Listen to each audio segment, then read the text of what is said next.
cheval déclassé ici. On va regarder une course de référence qui va vous permettre de revoir en action Morib qui porte le numéro 3. Lui aussi vient de bien faire dans un handicap. C'était le 2 décembre. Bayexeter prenait la deuxième place et il terminait à une demi-longueur derrière. Alors il faut savoir que ce jour-là, Bayexeter lui rendait 1,5 kg pour une demi-longueur. Donc en gros, Bayexeter avait fait 2 kg de mieux que Morib. Et Morib reçoit cette fois 1 kg. Donc en théorie, il devrait terminer une nouvelle fois derrière Bayexeter. Après, il reste à savoir si cette ligne est la bonne ligne. C'est la question qu'on peut se poser. Mais pour finir, en tout cas, Morib avait belle action au passage du poteau. Alors on va poursuivre avec des interviews qui ont été enregistrées. On a Gavin Ernon qui présente le numéro 6. C'est Highland Archer. Cheval qui se montre très allant, donc on va le monter un peu off aujourd'hui. Il y a encore du boulot à faire avec lui?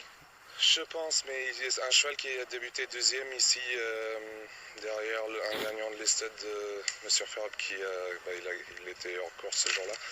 Mais je pense qu'il peut bien faire, mais ça c'est encore une entrée, il faut voir comment il fait, mais je dirais plutôt pas pour aujourd'hui. Pas spécialement confiant pour la course du jour. Il a un petit numéro dans les stalles, donc si on le reprend en partant, il va se retrouver loin à l'intérieur. Donc c'est pas une interview qui est spécialement encourageante si on hésitait à le jouer. Et la cote est assez élevée. Il y a 23 contre 1. La Kazakh de Gérard-Augustin Normand, représenté par le numéro 10, Sérénade. Sérénade qui est entraînée par Stéphanie Nigueux, qui court de façon relativement rapprochée à 12 jours. Et là aussi, nous avons une interview, celle de son jockey, Tony Picon. Bon, on aime bien, mais elle nous déçoit, on n'arrive pas vraiment à la cerner. Mais elle est bien engagée et voilà, je serais déçu de ne pas t'arriver. Elle vaut ça pour vous? Oui, elle vaut ça, oui, monsieur. Il est positif, Tony Picon, au sujet de Sérénade, qui est à 14 €. Qui nous incite à lui faire confiance ici. Sérénade qui avait remporté une course en tout début de carrière, en débutant, lorsqu'elle était entraînée par Valdemar Alix. C'était réclamé à Nancy. Elle a couru à plusieurs reprises au niveau réclamé, et donc l'autre jour, dans un handicap, elle s'est classée 7e à Pornichet, dans une course où elle a patienté et elle n'avait pas été capable de revenir jouer les premiers rôles. Entrée en piste du 8, Holy Color, qui est assez joué, 12 contre 1. Cote relativement basse pour Holy Color, qu'on regarde au moment de son canter. C'est l'entraînement de Sylvain Dehaze. Nous avons là un poulain qui a pas mal d'expérience sur PSF.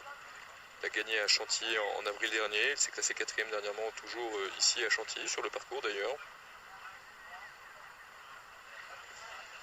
Et le canter était bon.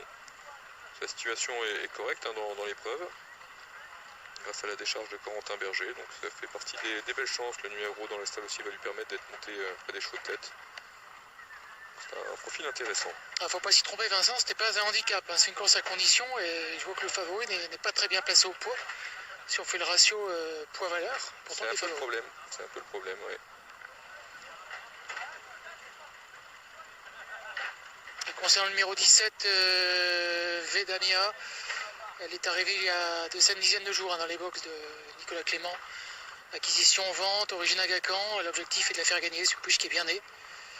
Voilà une belle naissance à Gacan, voilà, il va faire tout l'hiver avec elle pour essayer de la faire gagner sa course en vue d'une future carrière de poulinière, mais elle était un peu tendue tout à l'heure dans la présentation, un peu électrique. D'ailleurs le canter est identique.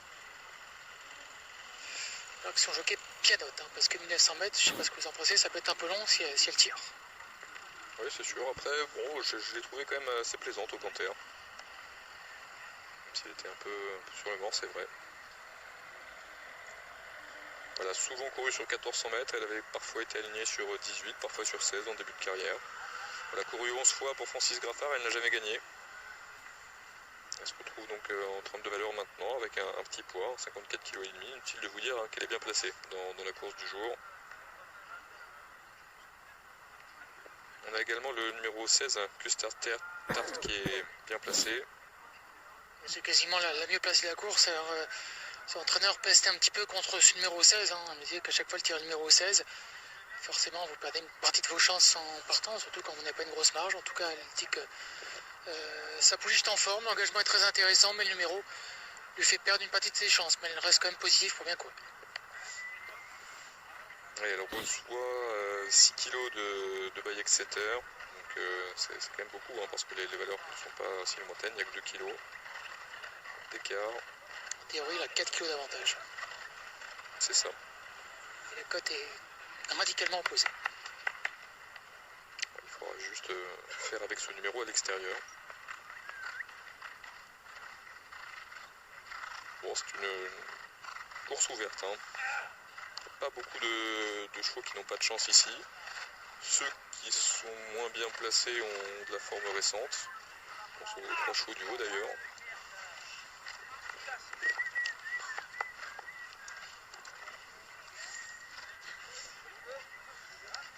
Si vous jouez cette épreuve, je vous conseillerais d'élargir le jeu.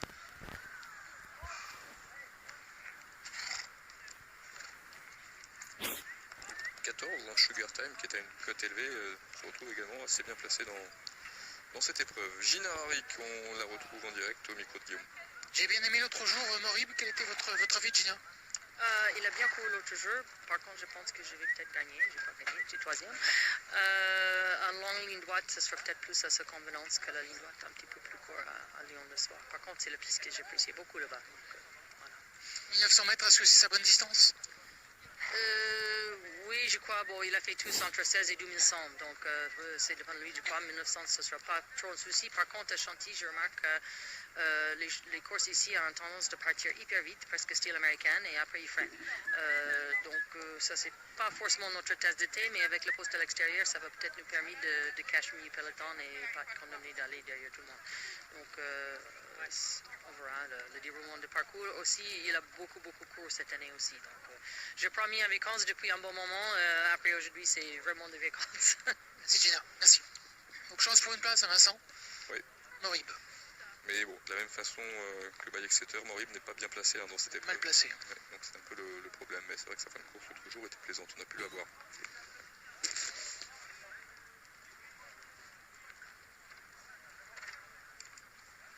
J'ai du mal à avoir une vraie conviction dans l'épreuve. Hein. Vraiment, si vous jouez cette course, il faut absolument élargir au maximum ses tickets.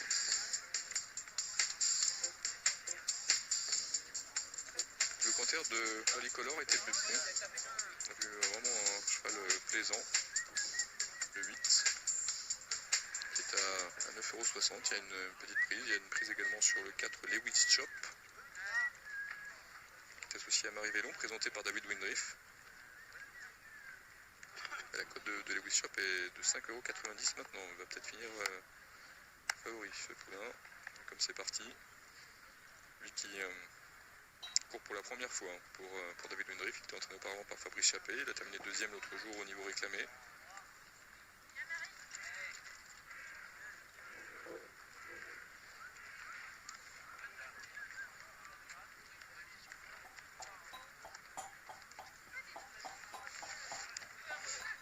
Ne tardez plus, en tout cas, si vous voulez jouer cette course à condition. Je vous rappelle qu'après ce prix de la nacelle, nous aurons la plus belle du jour ici à Chantilly, le prix de la route du Duc d'Anguin. C'est une classe 1 avec des bons chevaux. Hein. Principe, King, Glaire, Chancellery, enfin il y aura vraiment du beau monde dans cette course.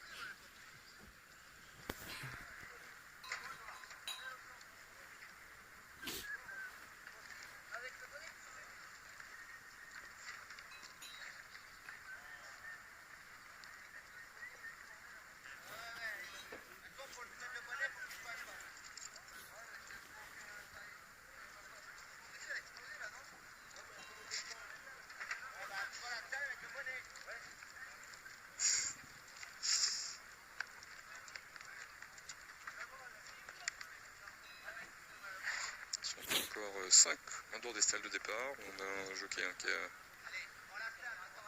descendu de cheval, c'est Tristan Baron qui monte Sugar Time. Bien placé également Sugar Time dans l'épreuve.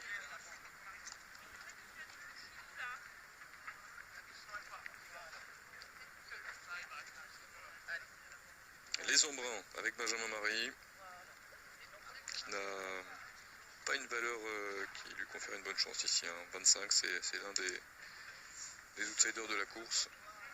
Le gros outsider d'ailleurs de l'épreuve, il y a 84 contre 1.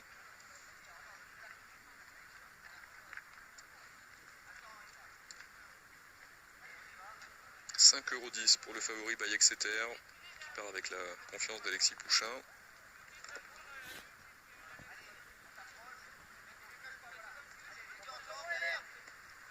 Et voilà. Gros outsider de l'épreuve donc.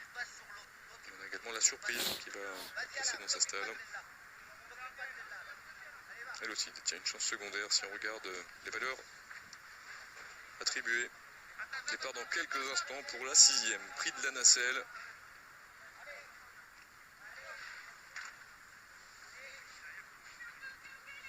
Tous dans les stalles. Et s'élance pour la 6e, le prix de la nacelle. C'est une classe 3 qui s'adresse à des 3 ans, 1900 mètres à parcourir. Bon départ à l'intérieur de Holy Color, qui vient tout de suite parmi les premiers. Bon départ également à l'extérieur du numéro 5, Love at First Sight, qui accélère. Tout comme Zubareva, qui vient en dehors, accompagné par Highland Hatcher, qui a pris un très bon départ. Rythme sélectif en début de course et un peloton bien égrené après 200 mètres de course. On retrouve donc en tête de la course Zubareva qui prend l'avantage maintenant, accompagné par Highland Archer qui vient tout près également, avec Game On qui est là à l'extérieur. On retrouve ensuite le long de la corde le numéro 15 Lovely Test qui est en 3-4e position avec les embruns. Le numéro 9 Love at First Sight doit progresser en épaisseur, nez au vent. La surprise, le numéro 12 a fait son effort et s'installe aux commandes de la course désormais, venant relayer donc Zubareva qui est en 2e position. Les embruns se retrouvent au contact de cela avec Love at First Sight. Le long de la corde Lovely Test patiente en 4-5e position, aux côtés notamment de Highland Archer qui vient à l'extérieur.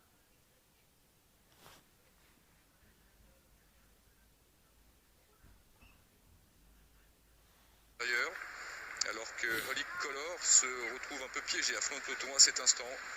Ouais, Holy Color qui doit voyager donc en 4e épaisseur, nez au vent. By Exeter, le favori est bien placé en 7-8e position, devant notamment Serenade qui vient à l'extérieur aux côtés notamment du numéro 17 Vedamia, qui est patiente donc à mi-peloton et qui va venir sans doute au centre. Il reste environ 350 mètres à parcourir avec Love at First Sight qui tente de prendre l'avantage, de déborder les embruns.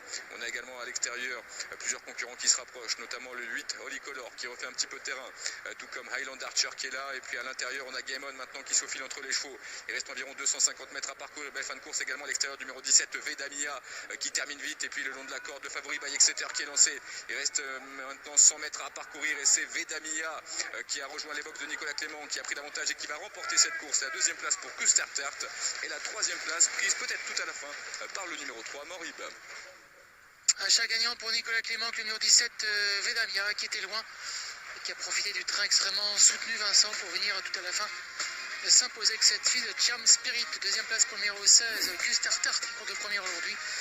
Et 3e place pointue entre 3 concurrents. Pleine piste, on a le numéro 3.